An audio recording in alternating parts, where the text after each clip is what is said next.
Hello बच्चों, आप सभी का हमारे YouTube चैनल आइडियल देव क्लासेस में स्वागत है। बच्चों, आज हम आपके लिए एडगेट अभ्यास पुस्तिका के अंतर्गत विषय सहायक वाचन लेके आए और सहायक वाचन का खंड 1 लेके आए। इसके पहले भी आपको सहायक वाचन का खंड 1 बताए थे। उसमें आपको अध्याय 1 से 4 तक के जो अध्याय थे उन अध्यायों के प्रश्न को उत्तर बताए थे। आज इस वीडियो के माध्यम से आपको हम अध्याय 5, 6, 7, 8 और जो आपके 9, ये अध्याय 5, अध्याय 6, अध्याय 7, अध्याय 8 और अध्याय 9 के प्रश्नों के उत्तर बताएंगे। और ये जो आपके एडगेट अभ्यास पुस्तिका जो भाषा भारती की, उसके आखिरी में आपके सहायक वाचन के पाठों को जोड़ा गया है। यानी कि वर्ष 2024-25 में ये आपके लिए नए प्रश्न यानी कि नए अध्याय जोड़ा है। इसके पहले के इसमें जो 23-24 में सहायक वाचन को एडगेट में नहीं जोड़ा गया था, लेकिन इस वर्ष आपको जोड़ दिया गया है। और ये इस एडगेट अभ्यास पुस्तिका से ही आपके सहायक वाचन के प्रश्न आपकी वार्षिक परीक्षा में पूछे जाएंगे। और इस पुस्तक को मध्य प्रदेश राज्य शिक्षा केंद्र भोपाल द्वारा बनाया गया है। तो चलिए देखते हैं अब अध्याय कौन सा देखेंगे आज। अध्याय 5, 6। अध्याय 5 क्या है? मध्य प्रदेश के प्रमुख राजवंश। अध्याय 6 में क्या है? सल्तनत व मुगल काल में मध्य प्रदेश। अध्याय 7 प्रदेश के प्रभावशाली क्षेत्र एवं राजवंश। और अध्याय 8 क्या है? बुंदेला विद्रोह से लेकर देश की स्वतंत्रता तक। और अध्याय 9 मध्य प्रदेश का गठन। इस प्रकार से बच्चों आपको अध्याय 5 से अध्याय 9 तक की के जो प्रश्न उत्तर दिए गए हैं उन प्रश्नों के उत्तर बताएंगे। चलिए, अध्याय 5 क्या है? मध्य प्रदेश के प्रमुख राजवंश। मध्य प्रदेश के प्रमुख राजवंश कौन से, उनके बारे में प्रश्न है। बहुविकल्पी प्रश्न। प्रश्न नंबर 1, चंदेलों का राज्य किसके समय भारत का सबसे शक्तिशाली राज्य था? प्रश्न क्या है? चंदेलों का राज्य किसके समय भारत का सबसे शक्तिशाली राज्य था? A number परमादिदेव, B number Raja Dhang, C number Trilokya Varman और डी नंबर जयशक्ति। तो इसका सही आंसर आपका आ जाएगा डी नंबर जयशक्ति। जयशक्ति के समय चंदेलों का राज्य भारत का सबसे शक्तिशाली राज्य था। ये आपका प्रश्न नंबर 1 कंप्लीट। प्रश्न नंबर 2 क्या कह रहा है? रिक्त स्थानों की पूर्ति कीजिए। प्रश्न नंबर 2, 64 योगिनी मंदिर खालिस्तान में है, जबलपुर ग्वालियर। तो बताइए 64 योगिनी मंदिर कहाँ है? जबलपुर में है। और बच्चों आप इन प्रश्नों को उत्तर कब देंगे? जब आपकी सहायक वाचन की जो पुस्तक है, कक्षा 8वीं सहायक वाचन की पुस्तक के अध्यायों का अध्ययन करेंगे। जैसे अध्याय 5 को पूरा ध्यानपूर्वक पढ़ेंगे तो आपको पता चलेगा, इन प्रश्नों के उत्तर उसी में मिल जाएंगे। जैसे 64 योगिनी मंदिर कहाँ पे? तो ये जबलपुर यानी भेड़ाघाट में है। ठीक है, अगला नेक्स्ट प्रश्न है आपका प्रश्न नंबर 3 और ये आपका अति लघुत्तरीय प्रश्न है। कलचुरी वंश का शासन कहाँ पर था? प्रश्न क्या है? कलचुरी वंश का शासन कहाँ पर था? तो आप उत्तर बता देंगे लगभग 8वीं शताब्दी से 13वीं शताब्दी के मध्य जबलपुर के निकट त्रिपुरी क्षेत्र में कलचुरी वंश का शासन था। प्रश्न था आपका कलचुरी वंश का शासन कहाँ था? तो आप बता देंगे लगभग 8वीं शताब्दी से 13वीं शताब्दी के मध्य जबलपुर के निकट त्रिपुरी क्षेत्र में कलचुरी वंश का शासन था। ये आपका प्रश्न नंबर 3 का उत्तर कंप्लीट हुआ। इसके बाद नेक्स्ट अगला प्रश्न है आपका प्रश्न नंबर 4 और ये कैसा प्रश्न है? आपका लघुत्तरीय प्रश्न है। चंदेल वंश क्यों प्रसिद्ध है? तो आप उत्तर बता देंगे चंदेल वंश अपनी कला और स्थापत्य कला के लिए प्रसिद्ध है। यह वंश खुजराहों के मंदिरों, जल निकास, महल और किले आदि के लिए भी प्रसिद्ध है। आप इस प्रकार से आप प्रश्न नंबर 4 का उत्तर दे देंगे। और इस प्रश्न के साथ ही आपका जो अध्याय 5 था, अध्याय 5 के प्रश्न क्रमांक 1 से 4 तक की प्रश्न दिए, तो इन प्रश्नों के उत्तर आपको हमने बताए। अब इसके बाद आपका अध्याय कौन सा आएगा? अध्याय 5 अध्याय 6। अध्याय 6 क्या है? सल्तनत व मुगल काल में मध्य प्रदेश। तो इसका बहुविकल्पी प्रश्न। प्रश्न नंबर 1, मुमताज महल का संबंध किस मुगल शासक से था? A number Akbar, B number Jahangir, C number Shahjahan और डी नंबर औरंगजेब। देखिए, मुगल साम्राज्य की स्थापना किसने की थी? बाबर ने की थी। बाबर का लड़का कौन हुआ? हुमायूं। हुमायूं का लड़का कौन हुआ? अकबर। अकबर का लड़का कौन हुआ? जहांगीर। जहांगीर का लड़का कौन था? शाहजहां। और शाहजहां का लड़का कौन था? औरंगजेब। तो यहाँ पे जो मुगल मुमताज महल का जो निर्माण कर किस मुगल शासक से था? मुगल शासक से था। संबंध किससे था? तो आप बता देंगे सी नंबर शाहजहां से। इसके बाद अगला प्रश्न है, रिक्त स्थानों की पूर्ति कीजिए। अकबर को चुनौती देते हुए खालिस्तान ने वीर गति प्राप्त की। ए नंबर रानी दुर्गावती, बी और रानी लक्ष्मीबाई। तो बताइए सही आंसर क्या है? अकबर को चुनौती देते हुए रानी दुर्गावती ने वीर गति को प्राप्त हुई है। गढ़ मंडला की रानी थी। इसके बाद नेक्स्ट अगला प्रश्न है आपका प्रश्न नंबर 3, बुंदेलखंड में मुगलों के विरुद्ध सशक्त विद्रोह किसने किया था? आप उत्तर बताएंगे। बुंदेलखंड में मुगलों के विरुद्ध सशक्त विद्रोह महाराजा छत्रसाल ने किया था। ये आपका प्रश्न नंबर 3 का उत्तर कंप्लीट हुआ। इसके बाद आपका लघु उत्तरीय प्रश्न क्रमांक 4 देखिए। मुगल काल में मध्य प्रदेश में सबसे प्रभावशाली वंश कौन सा था और क्यों? देखिए, मुगल काल में मध्य प्रदेश में राजगौड़ वंश सबसे प्रभावशाली वंश था। इसकी राजधानी गढ़ा में थी। इस वंश का सबसे प्रतापी राजा संग्राम शाह था। संग्राम शाह ने अपने पराक्रम से 52 गढ़ी अथवा जिलों का अधिकार कर लिया। संग्राम शाह को गौड़ साम्राज्य का शिल्पी कहा जाता है। तो मुगल काल में मध्य प्रदेश में सबसे प्रभावशाली वंश कौन सा होगा? तो राजगौड़ वंश होगा। ये आपका प्रश्न नंबर 4 का उत्तर कंप्लीट हुआ और इस प्रश्न के साथ ही आपका अध्याय 6 कंप्लीट हुआ। इसके बाद नेक्स्ट अध्याय आता है अध्याय 7।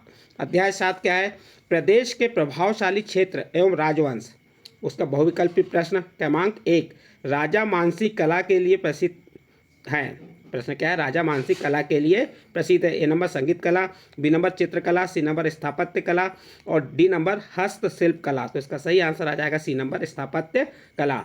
इसके बाद नेक्स्ट प्रश्न है आपका प्रश्न नंबर 2। कैसा प्रश्न है? रिक्त स्थानों की पूर्ति कीजिए। मराठा शक्ति का प्रभुत्व खालिस्तान ने पुनः स्थापित किया। मानसी महादजी ने। तो इसका सही आंसर आ जाएगा महादजी ने। मराठा शक्ति का प्रभुत्व महादजी ने पुनः स्थापित किया था। इसके बाद नेक्स्ट अगला प्रश्न है आपका प्रश्न नंबर 3। अति लघु उत्तरीय प्रश्न है। भोपाल रियासत की प्रमुख विशेषता क्या थी? देखिए, जो भोपाल रियासत थी इसकी प्रमुख विशेषता क्या थी? तो इसकी प्रमुख विशेषता, पहली विशेषता है भोपाल में 4 पीढ़ियों तक बेगमों का शासन रहा। पहली विशेषता क्या है? जो भोपाल है, भोपाल मध्य प्रदेश का जो राजधानी कहा जाए तो क्या है? वो भोपाल है और भोपाल में 4 पीढ़ियों तक बेगमों का शासन रहा। दूसरी विशेषता आप ये भी बता सकते हैं भोपाल रियासत की कि इसे नवाबों की नगरी कहा जाता है। दूसरी विशेषता इसके देखिए, भोपाल में नवाबी शासन, देखिए यहाँ पे भोपाल में नवाबी शासन 1949 तक बना रहा। उसके बाद ये भारत में मिला था। ये आपका प्रश्न नंबर 3 का उत्तर कंप्लीट हुआ। इसके बाद नेक्स्ट प्रश्न है आपका प्रश्न नंबर 4। बघेलखंड में किसके काल को स्वर्णयुग कहा जाता है और क्यों?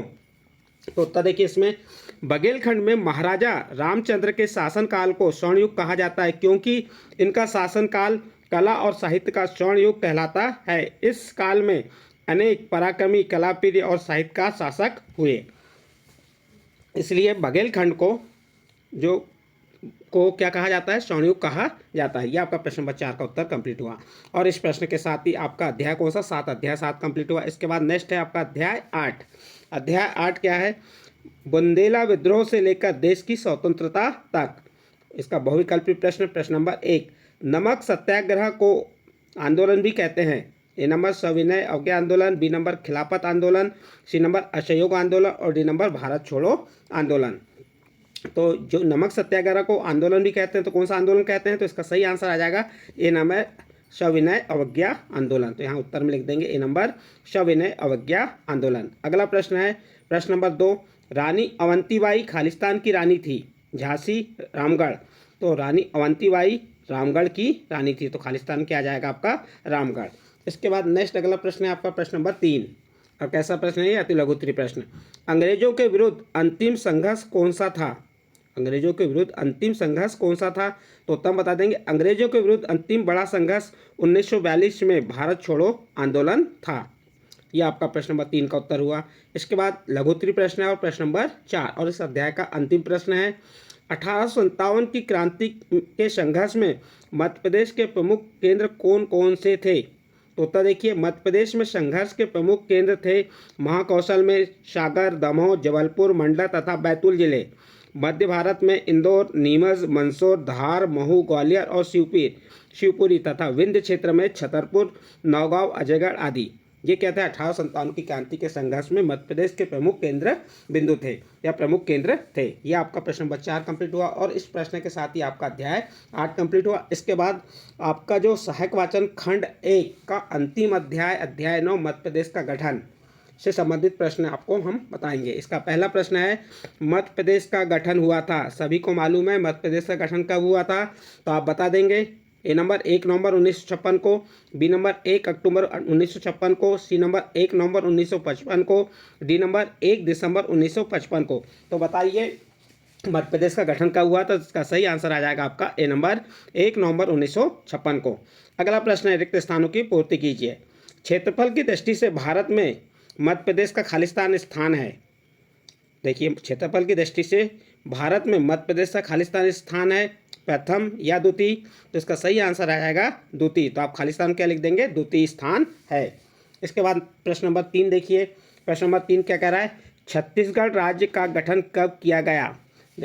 जब मध्य प्रदेश राज्य का गठन किया गया था उस टाइम पे छत्तीसगढ़ मध्य प्रदेश में था, और छत्तीसगढ़ मध्य प्रदेश से अलग कब हुआ, यानी छत्तीसगढ़ का गठन कब हुआ? जब वह मध्य प्रदेश से अलग हुआ होगा, उस समय ही छत्तीसगढ़ का गठन हुआ। तो आप उत्तर बता देंगे दिनांक 1 नवंबर 2002 को मध्य प्रदेश से एक नए राज्य छत्तीसगढ़ का गठन किया गया।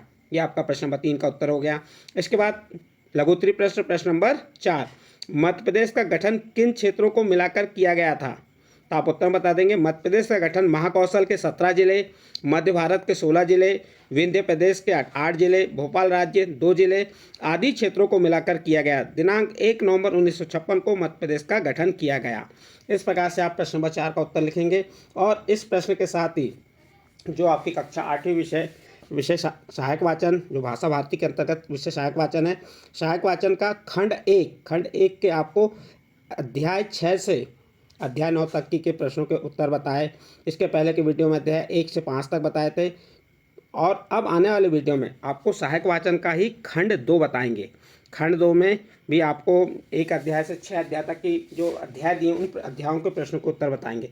बच्चों, आपको ये जो आपको अध्याय बताए सहायक वाचन के इन अध्यायों के प्रश्नों के उत्तर आपके समझ आए हों तो आप हमारे चैनल आइडियल देव क्लासेस को सब्सक्राइब कीजिए, लाइक कीजिए, और इस वीडियो को अन्य ग्रुप में शेयर जरूर कीजिए।